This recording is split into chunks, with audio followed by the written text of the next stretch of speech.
Welcome back, and I just want to apologize ahead of time because I'm actually in a hotel right now because my wife is at a medical conference and I'm using my laptop with kind of ad hoc configuration, so it might not sound as good as it normally does, but let's just try to keep learning.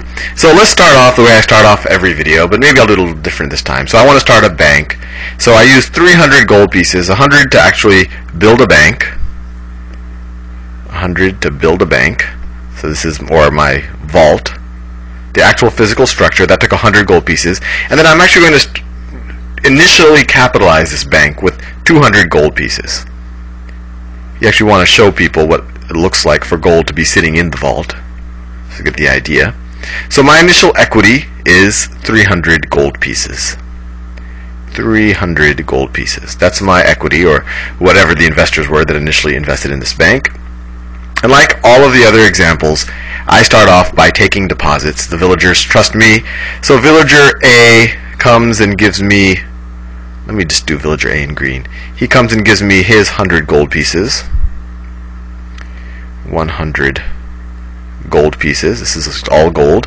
And then that's an asset sitting in my vault, and then the offsetting liability for me, although this would be an asset for him, is a checking account. So account for person A, and he can write checks against that, and we know how that can be used as actual currency, or actually be used to make payments. And then person B comes, he's a little bit richer, gives 200 gold pieces, 200 gold pieces, and he wants half of that in his checking account, and he wants the other half essentially in cash, or in banknotes, as we've learned. So this is the account of B, account of villager B, and then half of it he wants in terms of banknotes. So this liability would be banknotes outstanding. Banknotes outstanding for 100 gold pieces. This is 100 right here. This is 100. And I'll print up some banknotes. Maybe he wants 5 20s.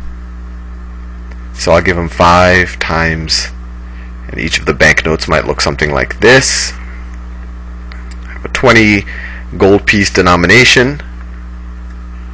Have a picture of the handsome bank founder, and we'll say Bank of Sal at the bottom. And I'll give it to him, and then he could use that for transactions with people who maybe don't like to leave a paper trail. But anyway, or whatever, buying a newspaper, whatever he needs to do. But he can use these, and then whoever he hands these to, if they have one of these 20 gold piece bills, they can come back to the Bank of Sal and actually redeem 20 gold pieces. So it's kind of like a checking account, but you don't know who actually has rights to it at any given moment in time. But anyway, we've done that in the last couple of videos, and we've shown how you can change hands, and how when someone writes a check, say between A and B, you're just kind of you're just changing what happens in the books, and the gold never has to leave. But let's think about what happens now when we actually start to lend some money. So in the old example, if someone had a project that required, let's say, 300 gold pieces, we would actually give them the 300 gold pieces. We would actually take it out of our vaults. They would use that 300 gold pieces to hire the people or buy whatever supplies they needed to actually do their project, and then those people maybe would redeposit it back in the bank, and that process would continue.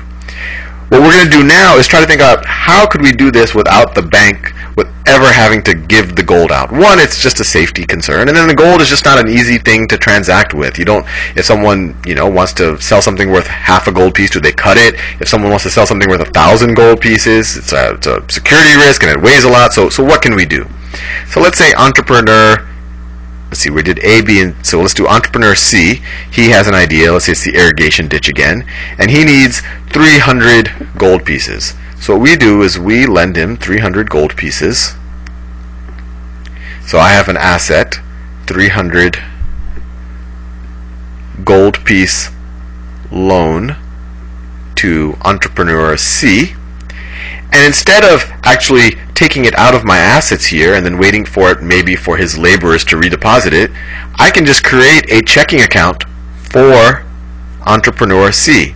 In fact, it can be maybe part checking, maybe part cash. What I could do is maybe 100 of it, I can make a checking account. 100, so it's an account for C, that's a checking account. And then the other 200, I could put some more banknotes outstanding. This is 200. Banknotes outstanding. So maybe I do 20, maybe he wants it in tens. 20 times. And I give him a bunch of these things that I printed out from the Bank of Sal. And then maybe he could use this to pay his laborers. And if the laborers later on, they don't want to just hold these pieces of paper, they can come back to the Bank of Sal and get gold in exchange for it. And then let's say another entrepreneur comes and he wants to build a factory. He needs 100 gold pieces. I can do is, say he needs 100 gold pieces. So I'll have a loan, 100 loan, that's my asset, loan to entrepreneur D, and then I can create a checking account for him. So this is account for D. And I know what you're thinking. It looks like I'm making money out of nowhere. I'm just increasing both the left and the right hand side of the balance sheet for every new loan I make. And if you think about it, this was actually not that different when we issued the gold. It's just that we had to wait for the gold to come back to the bank. This is essentially a way of keeping the gold here, and we just use these checking accounts and these banknotes as a way of transacting instead of the gold itself. So for example, let's say this entrepreneur D, he wants to build a factory. Let's say that person A is the person who actually builds the factory. So let's see, I have person D and I have person A. Person D can write person A a check. You know, he could write 100. You know what a check looks like. He'll sign it. Person D, he'll say it's for a factory, and he'll write out 100 here, and he'll write it out in words. However a check is, it's something that shows, it has to be authenticated so that when A takes it back to the bank believes that D actually wrote it in his checkbook as opposed to somehow A forging it. And in return, A is going to build D a factory. A is going to build D a factory. And then when A takes this check that he got from D, brings it back to the bank, then the bank's going to say, oh, okay, well, D is going to take all this money out of his account and we have to transfer it to A. So I could move that down, or I could just change it to A's color, and I think you get the point. All this 100 gold pieces is now A's. And once again, we did not have to change anything, or we didn't have to deal with any gold. Now the natural question is, how far can this process continue?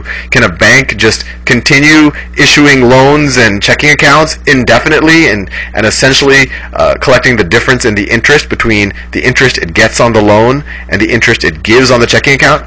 Well, no, because then a bank would take on arbitrary amounts of risk, and there are regulations, although I think a bank would do it on their own to some degree, but there are regulations called reserve requirements that tell us how much lending can a bank do relative to its actual reserves. In this case, it's reserves of gold. Actually, even a better definition, how much checking accounts and banknotes it can issue relative to its reserves. And in the next video, the point of this video was showing you how this loan process can occur with the gold never leaving. In the next video, we'll actually talk about reserve requirements and think about why reserve requirements are what they are and what happens if in extreme circumstances. See you in the next video.